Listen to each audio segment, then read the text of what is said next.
Living Fountains or Broken Cisterns, Chapter 13, The Reaction After the Educational Reformation. Thank you, Heavenly Father, for making of us the repairers of the breach, the restorers of paths to dwell in. We ask this in the name of our dear Savior. Alleluia. The most momentous event of the world's history, excepting alone the birth of the Redeemer, was the Reformation of the 16th century. Great religious movements have occurred before and since, but they are eclipsed by the brilliancy and far-reaching results of this one. More men have been reached, more lives revolutionized than by the combined forces of all changes in civil and domestic circles since that time. The fact is that when the causes of political changes in the modern world are considered, it must be acknowledged by every candid thinker that these changes are due in one way or another to the attitude assumed by the people concerned toward that one reformation which was set in motion by the Wittenberg monk. Christ had been forgotten, and he came before the world again in the days of Luther. A few quotations from Ranke show how far the Reformation extended in the brief space of 40 years. And since we are dealing with the causes of this rapid spread, it is gratifying to see that this author gives in the most natural way due credit to the influence of the schools. Two things, then, should be noticed in reading these selections. First, the extent of territory covered by Protestant principles. Second, the part played by schools and teachers in the conversion of nations. It is about the year 1563. In the Scandinavian realms, they, the Protestants, had established themselves the more impregnably because their introduction was coincident with the establishment of new dynasties and the remodeling of all political institutions. From the very first, they were hailed with joy, as though there was in their nature a primitive affinity to the national feelings. In the year 1552, the last representatives of Catholicism in Iceland succumbed. On the southern shores, too, of the Baltic, Lutheranism had achieved complete predominance, at least among the population of German tongue. In Poland, it was said, "A Polish nobleman is not subject to the king, easy to be so to the Pope." In Hungary, Ferdinand I could never force the Diet to any resolutions unfavorable to Protestantism.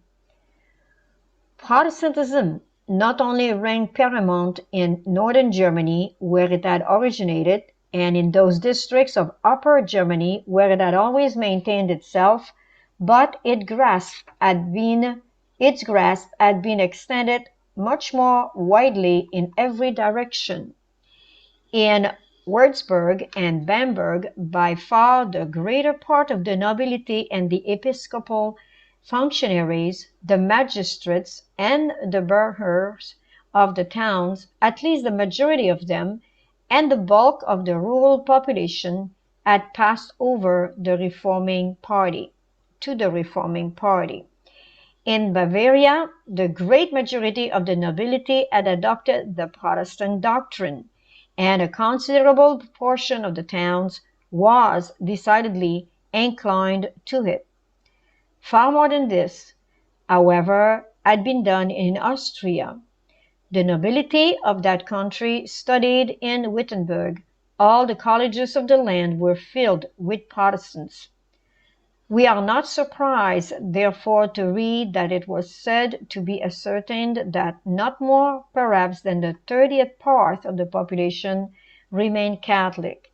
Step by step, a national constitution unfolded itself, formed upon the principles of Protestantism. In the Ruhris and the Gastein and Sint-Vet, Tamsweg and Rastatt, the inhabitants loudly demanded the sacramental cup, and this being refused, in order to compel them to remain Catholic, they ceased altogether to attend the sacrament. They withheld their children, too, from the Catholic school. The Rhenish nobility had early embraced Protestantism. In all the towns there existed already a Protestant party. The inhabitants of Manitz, too, did not hesitate to send their children to Protestant schools. In short, from west to east and from north to south, throughout all Germany, Protestantism had unquestionably the preponderance. The Protestants' notions extended their vivifying energies to the most remote and most forgotten corners of Europe. What an immense domain had they conquered within the space of 40 years! From Iceland to the Pyrenees, from Finland to the heights of the Italian Alps. Even beyond the latter mountains, opinions analogous at once, as we are aware, prevailed. Protestantism embraced the whole range of the Latin Church. It had laid hold of a vast majority of the higher classes and of the minds that took part in public life. Whole nations clung to it with enthusiasm, and state had been remodeled by it. This is the more deserving of our wonder, inasmuch as Protestantism was by no means a mere antithesis, a negation of the papacy, or an emancipation from its rule.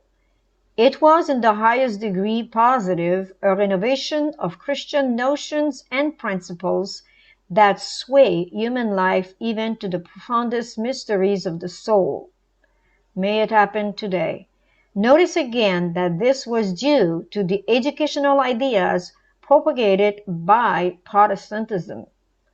And the reason why the papacy was so fast losing its foothold was because it had not yet learned that this Reformation, which began in schools and was carried forward by Christian schools, must be defeated in schools and by teachers. For 40 years, Protestants had the right of way in education, and the results were stupendous. Protestant Ranke says Protestant opinions had triumphed in the universities and educational establishments.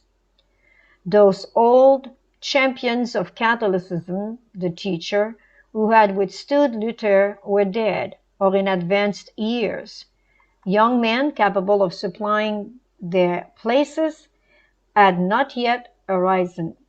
20 years had elapsed in Vienna since a single student of the university had taken priest order. Even in Ingolstadt, preeminently Catholic as it was, no competent candidates of the Faculty of Theology presented themselves to fill the places that had hitherto been always occupied by ecclesiastics. The city of Cologne founded an endowed school, but when all the arrangements for it had been made, it was found that the regent was a Protestant. Cardinal Otto Tresius established a new university in his city of Diligent with the express design of resisting the progress of Protestantism. The credit of this institution was maintained for some years by a few distinguished Spanish theologians, but as soon as these left it, not a single scholar could be found in all Germany to succeed to their places, and even these were likewise filled with Protestants. About this period, the teachers in Germany were all, almost without exception, Protestants. The whole body of the rising generation sat at their feet, and imbibed a hatred of the Pope with the first rudiments of learning.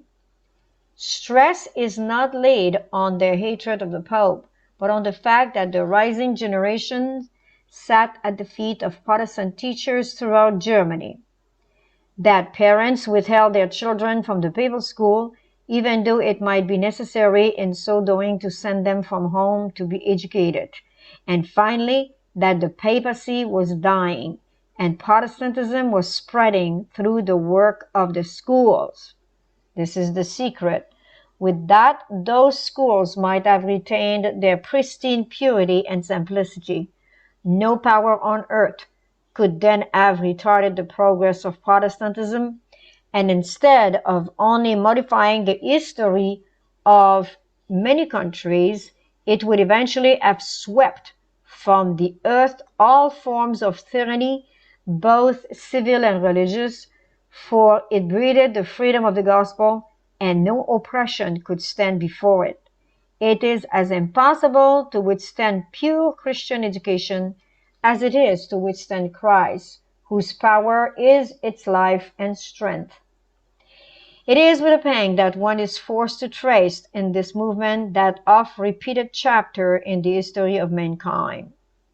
As the leader of Israel was allowed to view the promised land from the top of Pisgah, but must there lay aside his armor and sleep the sleep of death because of a departure from right principles, so Protestantism, through its schools, looked across Jordan, but failed to maintain the principle of faith which could, at the crucial moment, command the waters to part.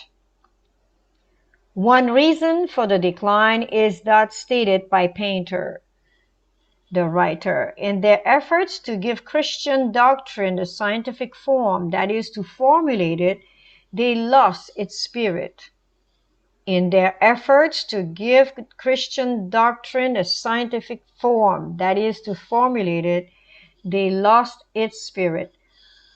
Losing its early freedom in life, Protestantism degenerated in a large measure into what has been called dead orthodoxy. Christian life counted for little, and the Protestant world broke up into opposing factions. Seth Kurtz, who is disposed to apologize for this period as far as possible. Like medieval scholasticism, in its concern for logic, theology almost lost vitality. Orthodoxy degenerated in orthodoxism, externally not only discerning essential diversities, but disregarding the broad basis of a common faith and running into odious and unrestrained controversy. Internally, holding to the form of pure doctrine, but neglecting cordially to embrace it and to live consistently with it. How narrow the line between truth and error. How easy for those who had been given to eat of the tree of life to turn to the tree of knowledge of good and evil. What a pity that Protestant educators could not remain true to their trust. When on the eve of success, they turned to the old path and called into existence a dialectic scholasticism which was in no way inferior to that of the most flourishing period of the Middle Ages. Papal principles are papal, whether advocated by Catholic or Protestant. Having left the fountain of the pure waters of faith, they turned to the only other accessible source of knowledge, the pagan world. That system of education introduced by Luther and Melanchthon, founded upon the Holy Scriptures and through them viewing the sciences, mathematics, and literature, using the latter only as a means of illustrating God's words, was replaced by the scholasticism of the Middle Ages. One involuntary ask, how many times, O Israel, will thou return into Egypt? And we know Egypt means darkness. This decline is described in the following quotations taken from Painter, and they need no comment. During the period extending from the middle of the 16th to the beginning of the 18th century, three leading tendencies are apparent in education. These may be characterized as the theological, the humanistic, and the practical. A large share of the intellectual strength of the age was turned to theology. Every phase of religious truth, particularly in its doctrinal and speculative aspects, was brought under investigation. Theology was elevated to a science, and doctrinal systems were developed with logical precision and extended to trifling subtleties. So this is where you find theology in the church today. It comes actually from past the Dark Ages, but in between that time. This is terrible. In the figure of the Bible, they strained for gnat, meanwhile swallowing the camel. The life was thus lost in the pulpit and in the theological schools. It was again the teaching for doctrines, the commandments of man, which is false teaching. Painter further says, the school which stand in close relation to religion were naturally influenced in the large measure by the theological tendencies of the age. Theological interest imposed upon the schools a narrow range of subjects, a mechanical method of instruction, and a cruel discipline. The principle of authority, exacting a blind submission of the pupil, prevailed in the schools of every grade. The young were regarded not as tender plants to be carefully nurtured and developed, but as untamed animals to be repressed or broken. Notice the creeping in of those very characteristic of papal education so often referred to heretofore. Number 1, narrow range of subjects. Number 2, mechanical instruction, memory work devoid of understanding. Arbitrary government, as seen in the matter of discipline. To this we must add that which is the natural accompaniment in papal instruction, the teaching of Latin. Says Painter, quoting Dittes, in the higher institutions and even in the wretched town schools, Latin was the Moloch to which countless minds fell an offering in return for the blessing granted to a few. A dead knowledge of words took the place of a living knowledge of things. Latin school book supplanted the book of nature, the book of life, the book of mankind. And in the popular schools, youthful minds were tortured over the spelling book and catechism. The method of teaching was almost everywhere, in the primary as well as in the higher schools, a mechanical and compulsory drill in unintelligible formulas. The pupils were obliged to learn, but they were not educated to see and hear, to think and prove, and were not led to a true independence and personal perfection. The teachers found their function in teaching the prescribed texts, not in harmoniously developing the human being according to the laws of nature, a process, moreover, that lay under the ban of ecclesiastical orthodoxy.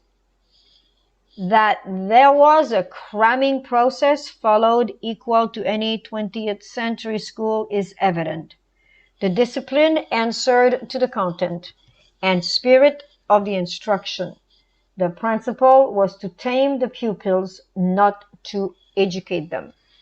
They were to hold themselves motionless, that the school exercises might not be disturbed. What took place in their minds and how their several characters were constituted, the school pedants did not understand and appreciate. In order to appreciate the rapidity with which the relapse took place from the educational system introduced by Luther to the medieval principles and methods, our attention is directed to the school of John Sturm. This man, regarded as the greatest educator that the Reformed Church produced during this period, died in 1589, less than 70 years after the Diet of Worms. Hence, his work fell within the half-century following those 40 years of unusual prosperity for Protestantism, which has already been noticed. His work is contemporary with the first Jesuit school of Germany. The decline is visible in every feature of his work. John Sturm presided for 40 years over the Gymnasium of Strasbourg, and his boast was that his institution reproduced the best periods of Athens and Rome. And in fact, he succeeded in giving to this adopted city the name of New Athens. Sturm's school stood as a halfway mark between the Christian schools and the purely papal schools of the Jesuit. But since compromise always places a person or institution on the side of wrong, in weighing the worth of his school, the balances necessarily tip in favor of the papacy. That his was a mixture of the medieval classical literature with a thin slice of scripture sandwiched in for effect is seen in the course of study as outlined by Painter. And now we're talking about this man with a school in Strasbourg by the name of John Sturm. This is so sad because they seem to have a good start and then they fall away. This is the way Painter described that school. The school was divided in 10 classes covering 10 years, but only so much is given as is necessary to show the character of the studies. 10 class, the alphabet, reading, writing, Latin declensions and conjugations, German, or Latin catechism. This was the 10th class. The 9th class, Latin declensions and conjugation continued, memorizing of Latin words. The 8th and the 7th classes are about the same. The 6th, Greek, is begun. The 5th class is as follows: study of words, versification, mythology, Cicero and Virgil's eclogues, Greek vocabulary. On Saturday and Sunday, one of Paul's epistles tells us that's what they had to read, one of Paul's epistles. The remaining 4 classes have much learning by heart: rhetoric, Paul's epistle, oration of Demosthenes, the Iliad of Odyssey, memorizing and recitation of the epistle to the Romans, dialectics, rhetorics continued, Virgil, Horace, Homer, Thucydides, Sallust, weekly dramatic entertainments, and again a reading of Paul's epistle. Such a course of instruction was well fitted to bridge the gulf between the papacy and Protestantism. It was imbibing, perhaps unconsciously, the spirit of the new papal schools. History, mathematics, natural science, and the mother tongue are ignored. A great gap is left between the gymnasium and life, a gap that could not be filled even by the university. In aiming to reproduce Greece and Rome in the midst of modern Christian civilization, Sturm's scheme involved a vast anachronism. The Strasbourg Gymnasium at one time numbered several thousand pupils representing Denmark, Poland, Portugal, France, and England. Sturm's influence extended to English and thence to America. An English writer says, "No one who is acquainted with the education given at our principal classical schools, Eton, Winchester, and Westminster, 40 years ago, can fail to see that their curriculum was framed in the great degree on Sturm's model. And yet it is acknowledged that his scheme involved a vast anachronism. To show that Sturm is the father of much of the instruction now given in our high schools and university, Rosencrantz says, John Sturm of Strasbourg, long before Comenius, had laid the foundation of what had become the traditional course of instruction and method of study in the classical school for preparation for college. The decline in the matter of instruction was accompanied by a corresponding retrogression in the morals of university students. Painter tells us that the state of moral at the universities of the 16th and 17th century was very low. Idleness, drunkenness, disorder, and licentiousness prevailed in an unparalleled degree. The practice of hazing was universal, and new students were subjected to shocking indignities. Duke Albrecht of the University of Jena wrote in 1624, "Customs before unheard of, inexcusable, unreasonable, and wholly barbarian have come into existence."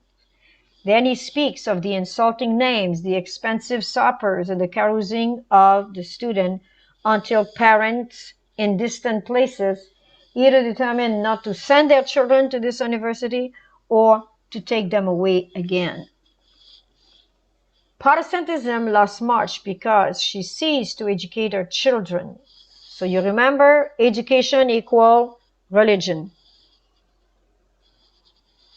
False education, false religion.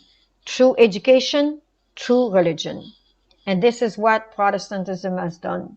They have ceased to educate their children, so obviously having to do with true education. They cease using that system, and we know it's true in history. Had Protestantism remained true to her first principles of education, her overthrow would have been impossible. She paved the way for her own fall by departing gradually from the gospel and by leaning more and more towards the classics and scholasticism. It was this decline on her own part, which caused by insidious workings of the Jesuits, so we know the Jesuit was infiltrating already at the time, which made possible the great victories of this order in the latter years. It was when Rome saw her youth slipping from her hands into the Protestant schools, and as a result, a few years later, found whole nations refusing obedience and building for themselves new forms of government, that in her distress she grasped the offer made by Loyola. And while the power he represented in its organization placed itself above the Pope, becoming as it were a papacy to the papacy, still he accepted his offer, and the counter-educational movement began. The Jesuits organized to combat Reformation in educational lines. So they were not crazy. They knew that it was the education that needs to be attacked, whether true or false, in order to destroy the whole system. So here we have this order, which was established by Ignatius of Loyola in 1534, found its special mission in combating the Reformation. As the most effective means of arresting the progress of Protestantism, it aimed at controlling education, particularly among the wealthy and the noble. In rivalry with the schools of Protestant countries, it developed an immense educational activity and earned for its schools a great reputation. Again, the same writer says, more than any other agency, it stayed the progress of the Reformation, and it even succeeded in winning back territory already conquered by Protestantism. This is very important. So, more than any other agency, which we saw here working with the Jesuit and bringing rivalry in the school and all of that, what happened is it stayed the progress. It stopped the progress of the Reformation, and it even succeeded in winning back territory already conquered by Protestantism. Wow. Although employing the pulpit and the confessional, it worked chiefly through its school, of which it established and controlled large number. So what the church could not do with the church, they took over education in those centuries and started rebuilding themselves. We should learn to do the same thing, but with Seventh-day Adventist teaching. Education in all Catholic countries gradually passed into its hands. So there you go. That's when Protestantism lost its place again. In order to understand the reason for the success of the Jesuits as teachers, it is necessary to glance at the plan of studies prepared in 588 from a draft, I think it's 1588, from a draft made by Loyola himself, Every member of the order, says Painter, became a competent and practical teacher. He received a thorough course in the ancient classics, philosophy, theology, and during the process of his later studies, he was required to teach. Jesuit, it's a bit like Seventh-day like the 144,000 teacher. You take your training, but you need to teach as well. Jesuit schools contained two courses, the lower corresponding very closely to the work of Sturm. Rosenscrank gives an excellent description of the educational system of the Jesuits. So those are the Jesuit school, and they were copying the school of Sturm, the Protestant. That's what it says here. Not surprised. They don't really have, like Lucifer has no pattern of his own, so he has to steal people's pattern. In instruction, they developed so exact a mechanism that they gained the reputation of having model school regulation. And even Protestants send their children to them. That's when they started falling, when they started sending their student to Jesuit school who had reached a certain level of, capacity to please and everything. And here we have it. The children of the Protestant went to the school of the Jesuit. From the close of the 16th century to the present time, they have based their teaching upon the ratio of institutio studiorum societatis ius of Claudius of Aquaviva. Following that, they distinguished two courses of teaching, a higher and a lower. The lower included nothing but an external knowledge of a Latin language and some fortuitous knowledge of history, of antiquities, and of mythology. The memory was cultivated as a means of keeping clown-free activity of thought and clearness of judgment. The higher course comprehended dialectics, rhetoric, physics, and moral. Dialectics was expounded as the art of sophistry. In rhetoric, they favored the polemical, or we know what it is, an emphatic style of the African fathers of the church and their gorgeous phraseology. In physics, they followed Aristotle closely and especially encouraged reading of the books. The Generatione et Corruptione and De Scholio or Scholilo, on which they commented after their fashion. They commended them after their fashion. Finally, in morals, casuistic skepticism was their central point. They made much of rhetorics on account of their sermons, giving it careful attention.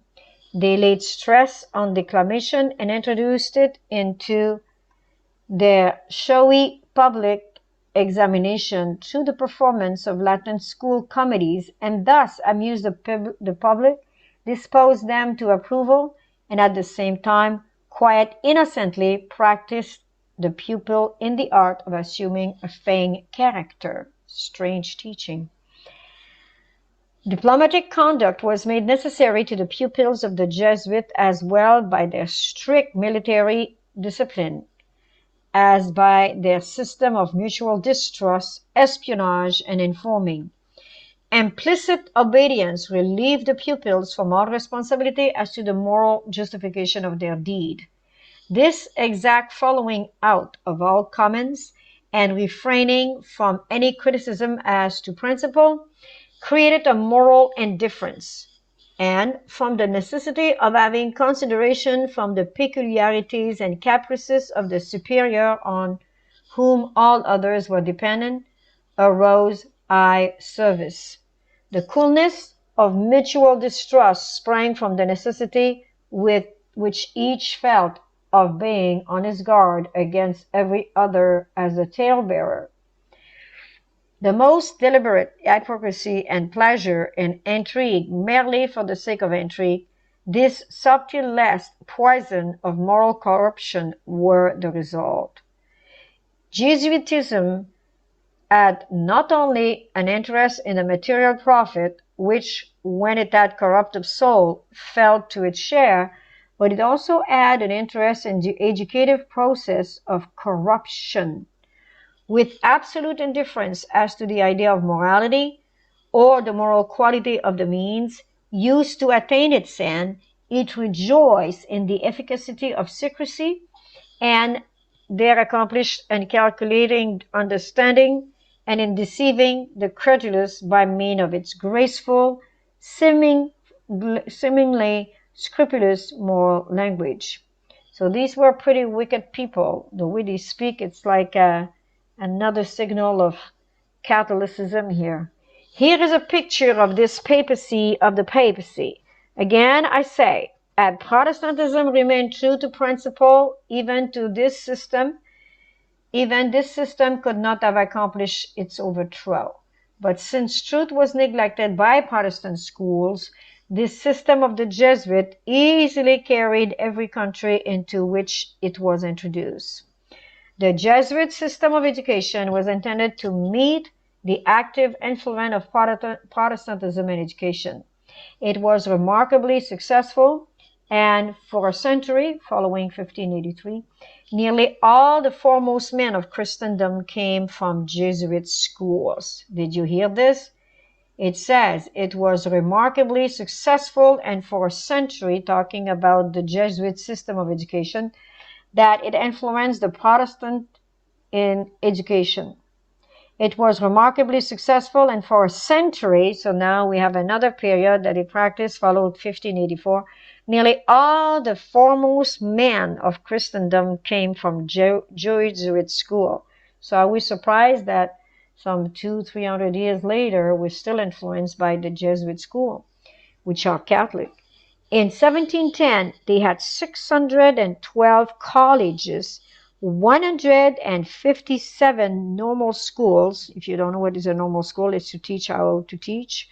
24 universities and an immense number of lower schools. These schools laid very great stress on emulation. Their experiments in this principle are so extensive and long, continued, that they furnish a most valuable phase in the history of pedagogy in this respect alone. In the matter of supervision, they also are worthy of study. They had a five-fold system, each subordinate being obedient to his superior. Beside this, there was a complete system of espionage on the part of the teacher and pupil monitors. So everybody spy on each other. On the subject of emulation, as made use of in the schools of the Jesuits, Painter gives us the thoughts, or these thoughts. The Jesuits made much of emulation, and in their eager desire to promote it, they adopted means that could not fail to excite jealousy and envy. Said the plan of studies, he who knows how to excite emulation has found the most powerful auxiliary in its teaching. Let the teacher then highly appreciate this valuable aid, and let him study to make the wisest use of it. Emulation awakens and develops all the powers of man. In order to maintain emulation, it will be necessary that each pupil have a rival to control his conduct and criticize him. Also, magistrates, quaestors, censors, and decurions should be acquainted among the students. Nothing will be held more honorable than to outstrip a fellow student, and nothing more dishonorable than to be outstripped. Prizes will be distributed to the best pupil with the greatest possible solemnity. Out of the school, the place of honor will everywhere be given to the most distinguished pupils. At the Colossus of Rhodes stood astride the Greek water, so the Jesuit school spanned the gulf of education. So they're giving you a comparison here. 1 foot stood in Greece amidst its classic, for Aristotle furnished the leading textbooks, the other on Christian soil. Having the form of godliness, but like the demigods of Greece, it was neither human nor divine. The results of the educational system of the Jesuits are well summed up in another paragraph from Painter.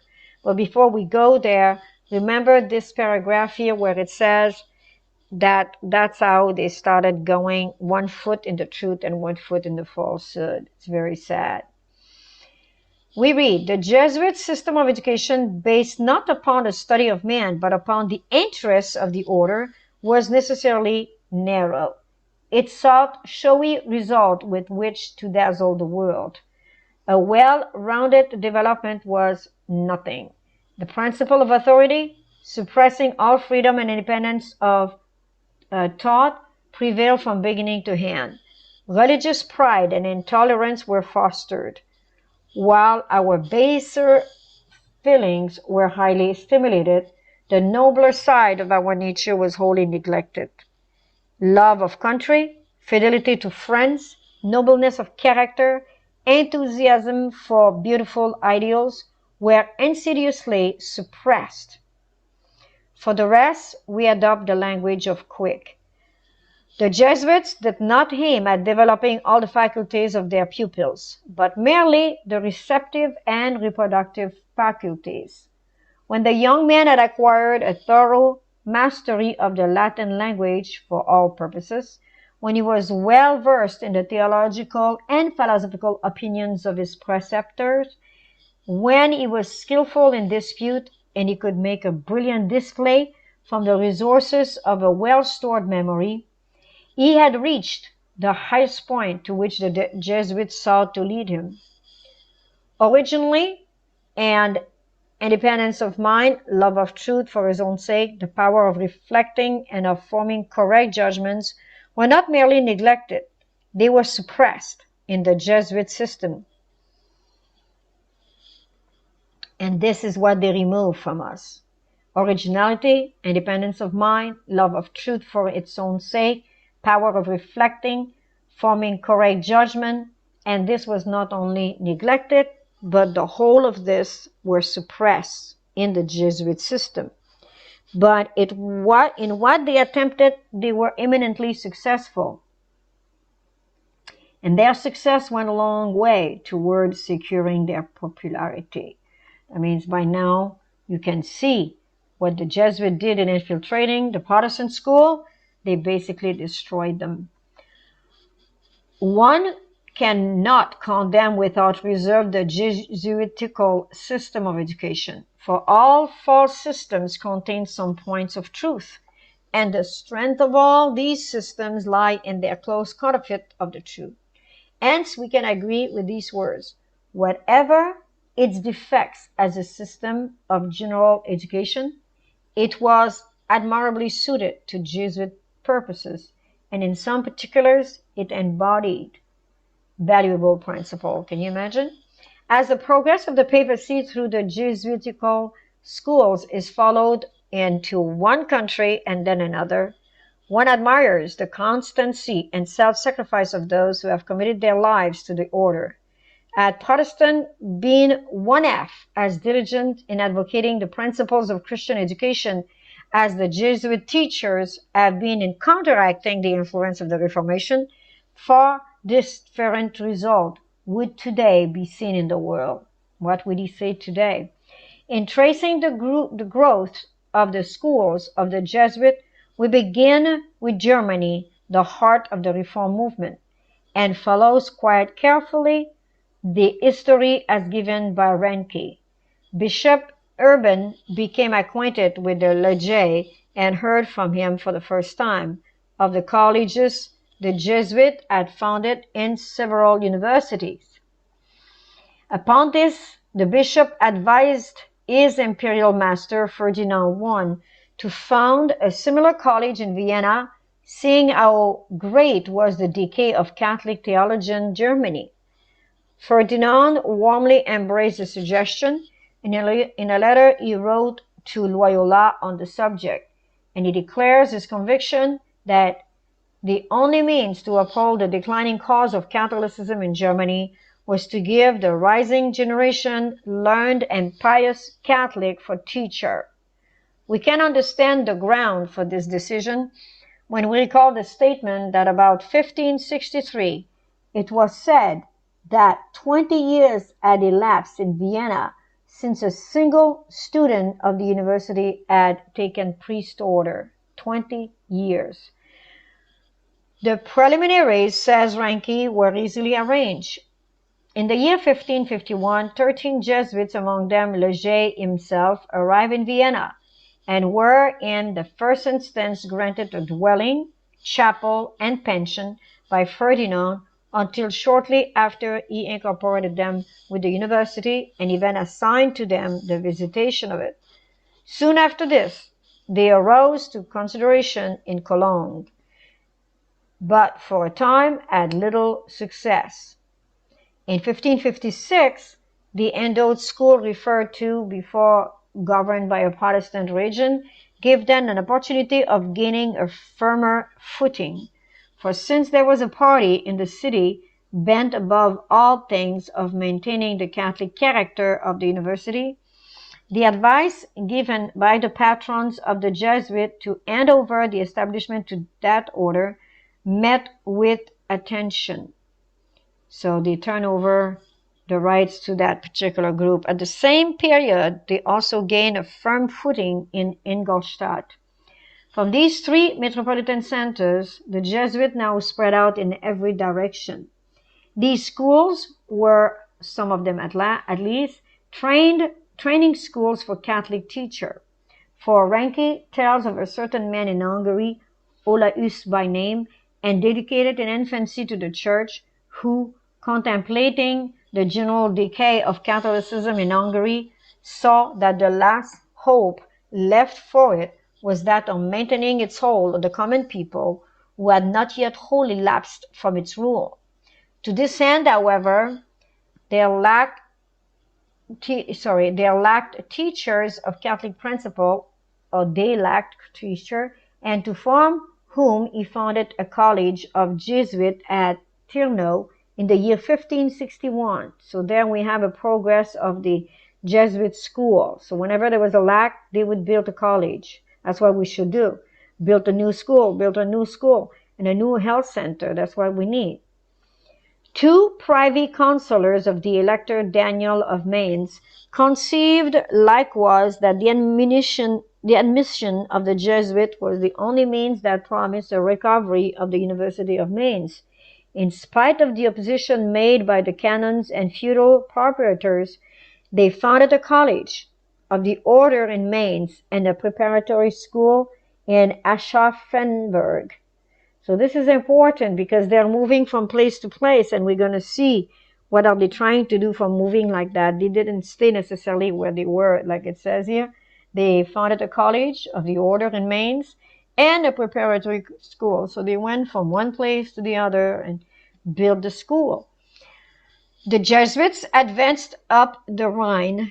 They particularly coveted a settlement at Spires, both because there were so many distinguished men assembled there over possessed influence, and also in order to be placed whom it would be an extraordinary moment to near the Heidelberg University, which at that day enjoyed the highest repute for its Protestant professors.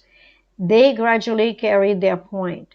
It is interesting to note how they shadowed the Protestant schools, as if like a parasite, to suck from them their life.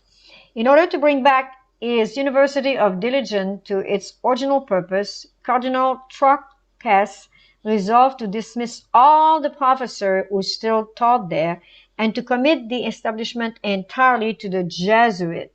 So here they took away all the teachers, and now they can replace them with the Jesuits, which would destroy, again, Protestant teaching, Protestant school. To show the rapidity with which the Jesuit work, Ranke says, in the year 1551, remember 1517 was when Martin Luther wrote the thesis on the door of the chapel of Wittenberg, and now we are only in 1551. And hear what it says. They had not yet any fixed position in Germany. In 1556, they had extended over Bavaria, the Tyrol, Franconia, Swabia, a great part of Rhineland and Austria. And they had penetrated into Hungary, Bohemia, and Moravia. True to the purpose of the order, their labors were above all devoted to the university. They were ambitious of revealing the fame of those of the Protestants. So they wanted to be rival with them. The Jesuits displayed no less assiduity in the conduct of their Latin schools. It was one of the leading maxims of Linnaeus that the lower grammatical classes should be supplied with good teachers, to exclaim, "Since thou art so noble, I would thou wert on our side." And so, ere long, the children who frequented the schools of the Jesuits in Vienna were distinguished for their resolute refusal to partake on fast days of forbidden meats which their parents ate. Teacher had more weight with the children than the parent himself, and became leaders of the older members of the family, so that the feelings thus engendered in the schools were propagated throughout the mass of the population by preaching and confession. So that's how they infiltrated with the Jesuit school to the children, bypassing basically, they became like the leaders of the older members, so they influenced them too. So what was the final result in Germany? They occupied the professor's chair and found pupils who attached themselves to their doctrine. They conquered the Germans on their own soil, in their very home, and wrested from them a part of their native land. So they took away what Martin Luther had tried to establish. So much for Germany and its Jesuit schools. Concerning the capture of France by the Jesuits, it is not necessary to say much. Ranke gives a few strong paragraphs showing the work of the orders as teachers. So when you get education, you get your religion. The Catholic Church knew that. Even if it's false education, you'll still get a religion, a false one. The Protestants of France made a great since first impressions, exercised the greatest influence over the whole future life of the individual. The Jesuits were willing to devote a lifetime to one phase of education. It was found that young persons learned more under them in half a year than with others in 2 years. Even Protestants called back their children from distant school and put them under the care of the Jesuits. Shame, shame, shame. From this last sentence, two things are to be observed. Protestants had lost sight of the importance of true education, we could say, and their schools had greatly deteriorated, else they would have not entrusted their children to the Jesuit. While the Jesuit began by working into the university, schools for the poor, modes of instruction adapted for children, and catechizing followed. The instruction of the Jesuit was conveyed wholly in the spirit of that enthusiastic devotion which had from the first so peculiarly characterized their order. This had its effect, for earnest, wholehearted work on the part of the teacher, even though the method may be wrong and material false, will surely react in the lives of the pupils. Viewing the work of Jesuit teachers, one feels mistake and brought their cause into disrepute, especially in Paris, by taking up arms in a time of commotion, and Ranke says, backed by this state of public feeling, the Jesuits established themselves in France. They began there on a somewhat small scale, being constrained to contain themselves with colleges thrown open to them by a few ecclesiastics. They encountered at first the most obstinate resistance in the great cities, especially in Paris, but they at last forced their way through all impediments and were admitted in the year 1564 to the privilege of teaching. 1517, 1564, and now France was conquered. First they conquered Germany, and now they're in France. Lyons had already received them. Whether it was the result of good fortune or of merit, they were enabled at once to produce some men of brilliant talents from amongst them. In Lyons, especially, the Huguenots were completely rooted, their preachers exiled, and their churches demolished, and their books burned. So the Huguenot is about like the Walden Seas, the same kind of a period of time where the Catholic Church hated them, and now the Huguenots in France, they were completely rooted. I mean, they took away everything to remember the Huguenots. Whilst, on the other hand, a splendid college was erected for the Jesuits in 1567. Look at the date, 1564, 1567. It didn't take them very long.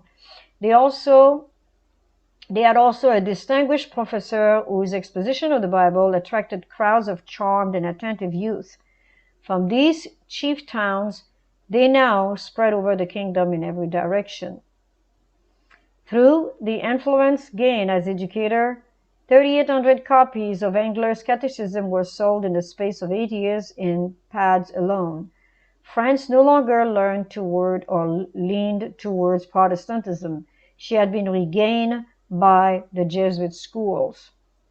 Concerning the work in England, Morris said, and our own connection with that kingdom adds weight in our eyes to the history of her education. Thompson says, during the reign of Elizabeth, the papal authorities renewed their exertion to put a stop to Protestantism in England and sent more Jesuits there for that purpose. What they do, they infiltrate countries after countries and church after church and school after school, and pretty soon the whole education is based on Jesuit. And now this is what they say. What they could not accomplish through intrigue and civil policy, they were more sure to gain through the schools. Hans Thompson says, they accomplished one thing, which was to carry away with them several young English noblemen to be educated by the Jesuits in Flanders, so as to fit them for treason against their own country, repeating in this the experiment Loyola had made in Germany. The Jesuits endeavored to become the educators of English youth as they had those of Germany. So they want to take over the English youths just like they did in Germany and just like they did in France. The Pope therefore established an English college at Rome to educate young Englishmen. So they would send those young English people to Rome and they would be educated now by the Jesuits. Of this college, Ranke tells us further, William Allen first conceived the idea of uniting the young English Catholics who resided on the continent for the prosecution of their studies, and chiefly through the support of Pope Gregory, he established a college for them at Douai. This, however, did not seem to the Pope to be adequate for the purpose in view. And we continue with this. He wished to provide for those fugitives under his own eyes a more tranquil and less dangerous retreat than could be found in a disturbed Netherlands. Accordingly, he founded an English college in Rome and consigned it to the care of the Jesuits. No one was admitted into the college who did not pledge himself on the completion of his studies to return to England and to preach there the faith of the Roman Church. America was settled when the Jesuit power was in its height. Those teachers who penetrated Germany without fear and secretly stole into England when it was unsafe for them to be identified followed closely the path of discovery and settlement. In the beginning of the 17th century, we find, says Ranke, the stately fabric of the Catholic Church in South America fully reared. And we know that for a fact that South America is or was mainly Catholic for the longest time. And that's how they did it. They infiltrated in there as well. The Jesuits taught grammar and the liberal arts, and a theological seminary was connected with their college of St. Ildefonso.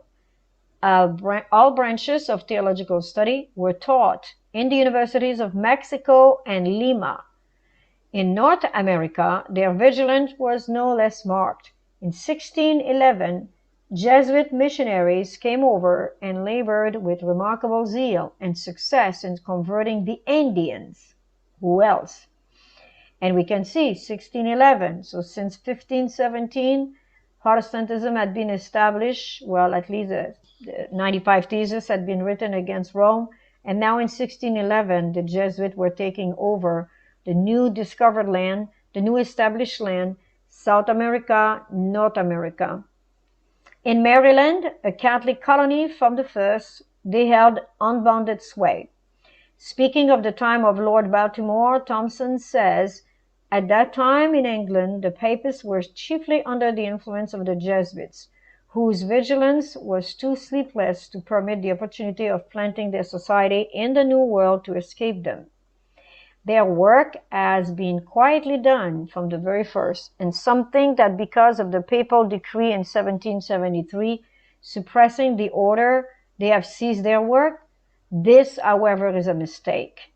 Yeah, in 1773, their order was suppressed, but they have never ceased their work. For Gregory XVI, whose pontificate commenced in 1831, was the first pope who seemed encouraged by the idea that the papacy will ultimately establish itself in the United States. His chief reliance as the means of realizing this hope was upon the Jesuits, upon whose entire devotion to the principles of absolutism he could confidently rely. But the Jesuits always accomplished their work largely by means of education.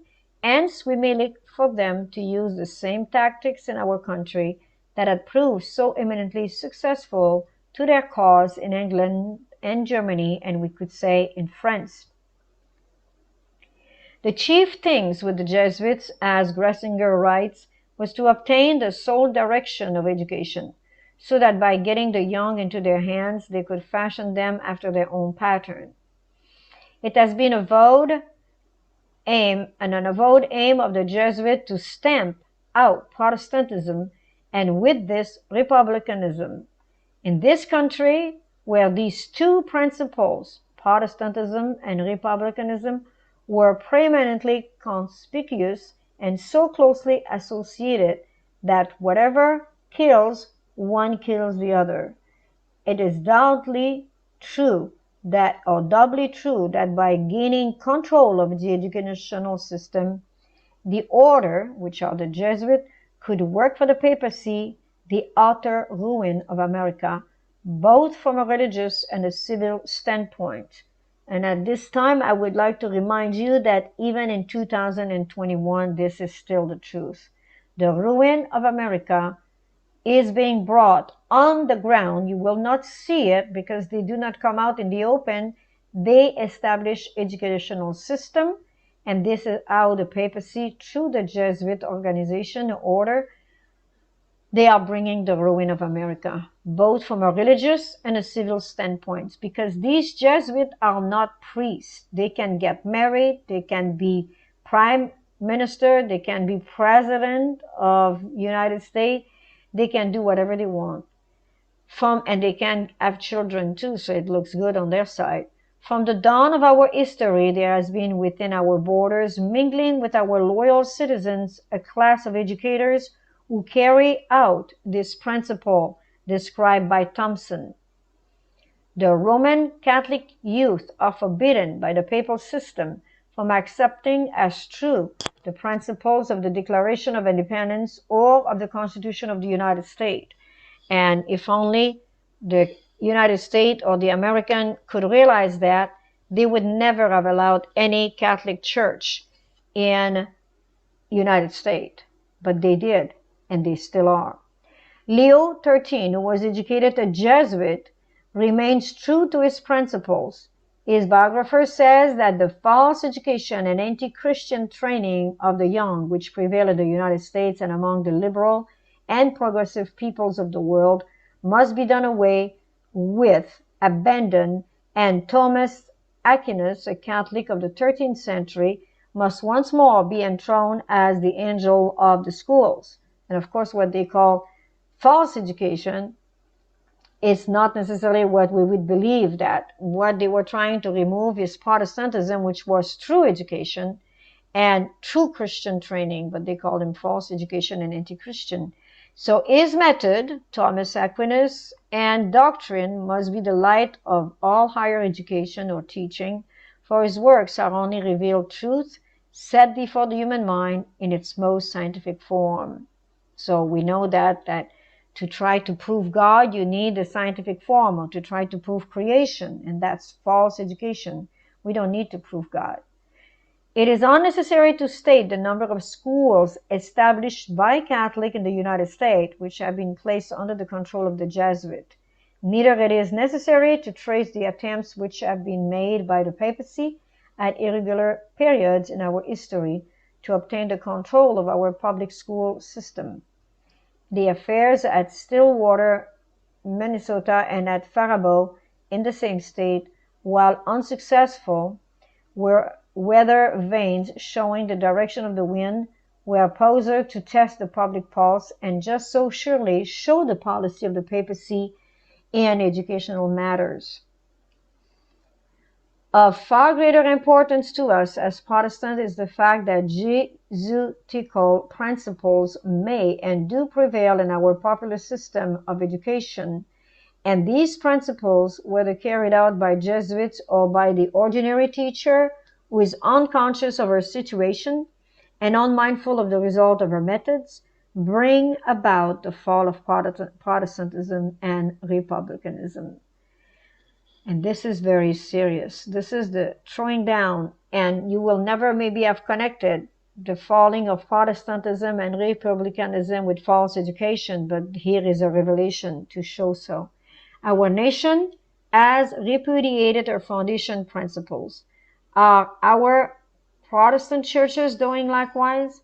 The history of the educational systems of the United States, which are discussed in the next chapters, will show how the plan of work now followed in our universities, colleges, and schools of lower grades are patterning after Stern, and now they go farther back, connecting the 20th century with the scholasticism of the Middle Ages.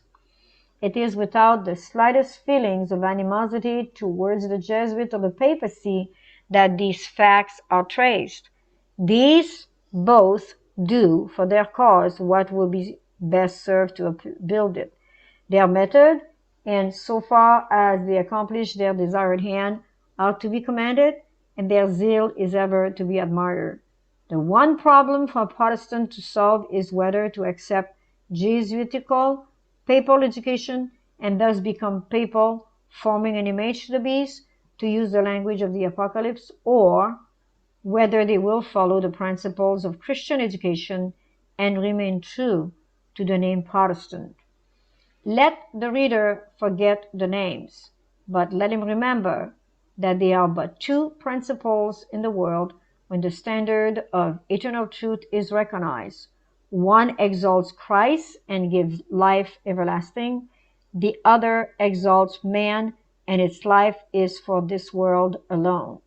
And that's why in all of this we have seen that you're going to get this kind of self-justification, self-glorification, and finally at last self-worship. Education, according to the second, does in its method dwarf, enfeeble, and belittle. This of course is Jesuit. It puts stress upon the unimportance and passes by truth without a glance. It prepares the mind for absolutism both in government and religion. Education, according to the first, will be based upon methods which develop in every particular the human being, which is true education, which was supposed to be carried by Protestantism. Today we don't even use this word.